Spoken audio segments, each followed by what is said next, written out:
親父の実家は、自宅から車で、2時間弱くらいのところにある、農家なんだけど、なんかそういった雰囲気が好きで、高校になってバイクに乗るようになると、夏休みとか、冬休みなんかにはよく、一人で遊びに行ってた。じいちゃんとばあちゃんも、よく来てくれた、と喜んで迎えてくれたしね。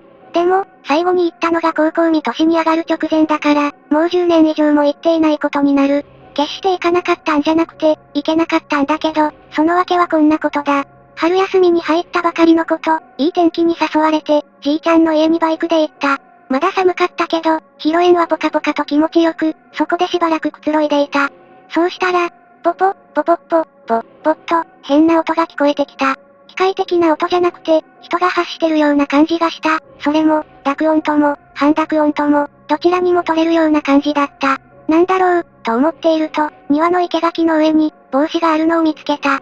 生垣の上に置いてあったわけじゃない。帽子はそのまま横に移動し、垣根の切れ目まで来ると、一人、女性が見えた。まあ、帽子はその女性が被っていたわけだ。女性は、白っぽいワンピースを着ていた。でも、生垣の高さは2メートルくらいある。その生垣から頭を出せるって、どれだけ背の高い女なんだ。驚いていると、女はまた移動して、視界から消えた。帽子も消えていた。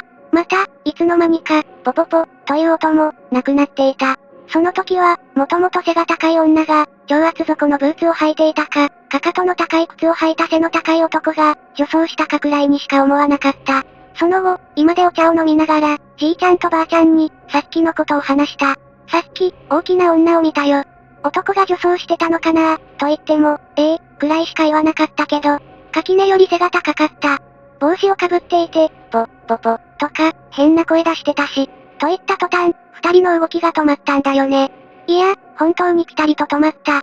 その後、いつ見た、どこで見た、垣根よりどのくらい高かった、と、じいちゃんが怒ったような顔で、質問を浴びせてきた。じいちゃんの気迫に押されながらも、それに答えると、急に黙り込んで、廊下にある電話まで行き、どこかに、電話をかけ出した。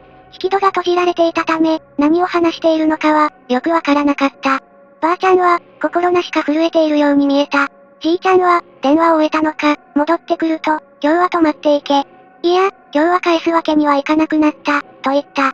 何か、とんでもなく悪いことをしてしまったんだろうか。と、必死に考えたが、何も思い当たらない。あの女だって、自分から見に行ったわけじゃなく、あちらから現れたわけだし。そして、ばあさん、後頼む。俺は、K さんを迎えに行ってくる、と言い残し、軽トラックでどこかに出かけて行った。ばあちゃんに、恐る恐る尋ねてみると、八尺様に、見入られてしまったようだよ。じいちゃんが何とかしてくれる。何にも心配しなくていいから、と震えた声で言った。それからばあちゃんは、じいちゃんが戻ってくるまで、ぽつりぽつりと、話してくれた。この辺りには、八尺様という厄介なものがいる。八尺様は、大きな女の姿をしている。名前の通り、8尺ほどの背丈があり、ボ、ボボ、ボ、と、男のような声で、変な笑い方をする。人によって、喪服を着た若い女だったり、留め袖の老婆だったり、野良着姿の年島だったりと、見え方が違うが、女性で、異常に背が高いことと、頭に何か乗せていること、それに、気味悪い笑い声は共通している。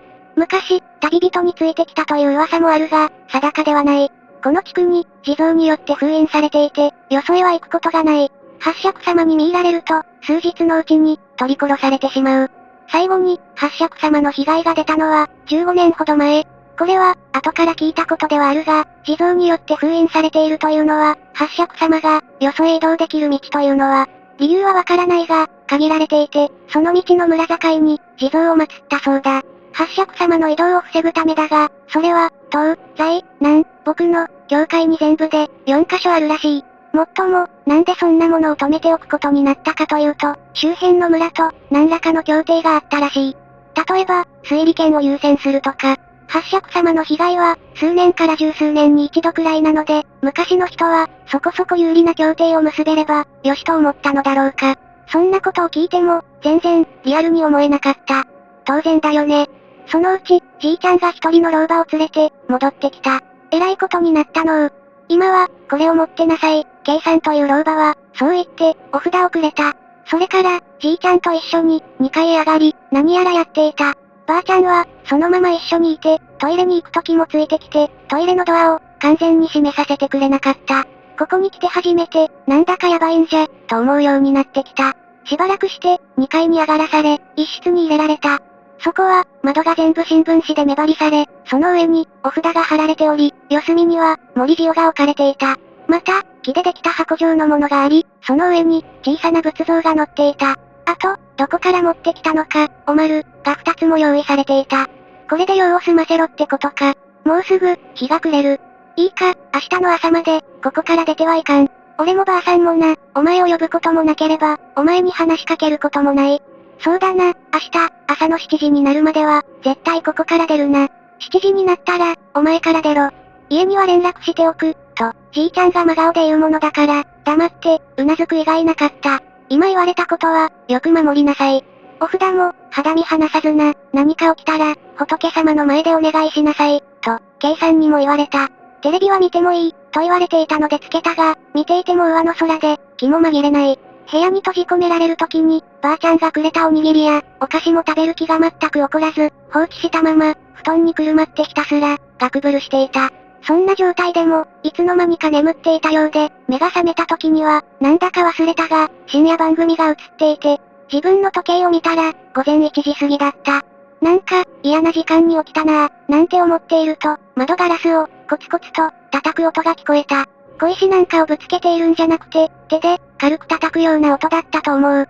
風のせいでそんな音が出ているのか、誰かが本当に叩いているのかは、判断がつかなかったが、必死に、風のせいだ、と思い込もうとした。落ち着こうと、お茶を一口飲んだが、やっぱり怖くて、テレビの音を大きくして、無理やりテレビを見ていた。そんな時、じいちゃんの声が聞こえた。おい、大丈夫か。小分けや、無理せんでいいぞ。思わず、ドアに近づいたが、じいちゃんの言葉を、すぐに思い出した。また、声がする。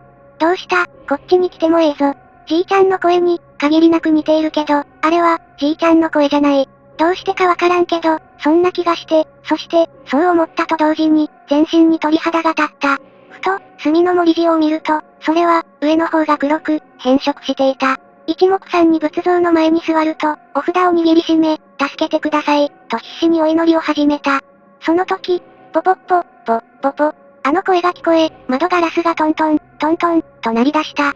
そこまで、背が高くないことは分かっていたが、あれが下から、手を伸ばして、窓ガラスを叩いている光景が浮かんで、仕方がなかった。もう、できることは、仏像に祈ることだけだった。とてつもなく長い一夜に感じたが、それでも、朝は来るもので、つけっぱなしのテレビが、いつの間にか朝のニュースをやっていた。画面隅に表示される時間は、確か、7時13分となっていた。ガラスを叩く音も、あの声も、気づかないうちに止んでいた。どうやら、眠ってしまったか、気を失ってしまったかしたらしい。森塩は、さらに黒く、変色していた。念のため、自分の時計を見たところ、ほぼ同じ時刻だったので、恐る恐るドアを開けると、そこには、心配そうな顔をしたばあちゃんと、K さんがいた。ばあちゃんが、よかった、よかったと涙を流してくれた。下に降りると、親父も来ていた。じいちゃんが、外から顔を出して、早く車に乗れ、と促し、庭に出てみると、どこから持ってきたのか、ワンボックスのバンが、1台あった。そして、庭に何人かの男たちがいた。ワンボックスは9人乗りで、中列の真ん中に座らされ、助手席に K さんが座り、庭にいた男たちも、すべて乗り込んだ。全部で、9人が乗り込んでおり、八方すべてを、囲まれた形になった。大変なことになったな。気になるかもしれないが、これからは目を閉じて、下を向いていろ。俺たちには何も見えんが、お前には見えてしまうだろうからな。いいというまで我慢して、目を開けるなよ。右隣に座った、50歳くらいのおじさんがそう言った。そして、じいちゃんの運転する軽トラが先頭、次が自分が乗っているバン、後ろに親父が運転する乗用車、という車列で走り出した。車列は、かなりゆっくりとしたスピードで進んだ。おそらく、20キロも出ていなかったんじゃあるまいか。間もなく K さんが、ここが踏ん張りどころだ、とつぶやくと、何やら念仏のようなものを、唱え始めた。ポッポポ、ポ、ポ、ポポポ、またあの声が聞こえてきた。K さんからもらったお札を握りしめ、言われた通りに目を閉じ、下を向いていたが、なぜか、薄目を開けて、外を少しだけ見てしまった。目に入ったのは、白っぽいワンピース。それが、車に合わせ移動していた。あの大股でついてきているのか。頭は、ウィンドウの外にあって見えない。しかし、車内を覗き込もうとしたのか、頭を下げる仕草を始めた。無意識に、きっと声を出す。見るな、と隣が声を荒げる。慌てて目をぐっとつぶり、さらに強くお札を握りしめた。コツ、コツ、コツ、ガラスを叩く音が始まる。周りに乗っている人も短く、とか、とか声を出す。あれは見えなくても、声は聞こえなくても、音は聞こえてしまうようだ。K さんの念仏に力が入る。やがて、声と音が途切れたと思った時、K さんが、うまく抜けた、と声を上げた。それまで黙っていた、周りを囲む男たちも、よかったなぁ、と安堵の声を出した。やがて、車は道の広いところで止まり、親父の車に移された。親父と、じいちゃんが、他の男たちに頭を下げている時、K さんが、お札を見せてみろ、と近寄ってきた。無意識に、まだ握りしめていたお札を見ると、全体が黒っぽくなっていた。K さんは、もう大丈夫だと思うがな、念のため、しばらくの間はこれを持っていなさい、と新しいお札をくれた。その後は、親父と二人で自宅へ戻った。バイクは後日、じいちゃんと近所の人が届けてくれた。親父も、八尺様のことは知っていたようで、子供の頃、友達の一人が見入られて、命を落とした、ということを話してくれた。見入られたため、他の土地に移った人も知っているという。バンに乗った男たちは、すべてじいちゃんの一族に関係がある人で、つまりは、ごくごく薄いながらも、自分と血縁関係にある人たちだそうだ。前を走ったじいちゃん、後ろを走った親父も、当然血のつながりはあるわけで、少しでも八尺様の目をごまかそうと、あのようなことをしたという。親父の兄弟は、一晩でこちらに来られなかったため、血縁は薄くても、すぐに集まる人に来てもらったようだ。それでも、さすがに7人もの男が今の今、というわけにはいかなく、また、夜より昼の方が安全と思われたため、一晩部屋に閉じ込められたのである。道中、最悪なら、じいちゃんか親父が、身代わりになる覚悟だったとか。そして、先に書いたようなことを説明され、もうあそこには行かないように、と念を押された。家に戻ってから、じいちゃんと電話で話した時、あの夜に声をかけたか、と聞いたが、そんなことはしていない、と断言された。やっぱりあれは、と思ったら、改めて背筋が寒くなった。八尺様の被害には、成人前の若い人間、それも、子供が会うことが多いということだ。まだ子供や若年の人間が、極度の不安な状態にあるとき、身内の声であのようなことを言われれば、つい、心を許してしまうのだろう。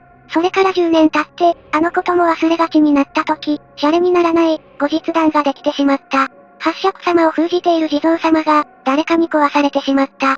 それも、お前の家に通じる道のものがな、と、ばあちゃんから電話があった。じいちゃんは2年前に亡くなっていて、当然ながら、葬式にも行かせてもらえなかった。じいちゃんも、起き上がれなくなってからは、絶対来させるな、と言っていたという。今となっては迷信だろう、と自分に言い聞かせつつも、かなり心配な自分がいる。という、あの声が、聞こえてきたら、と思うと、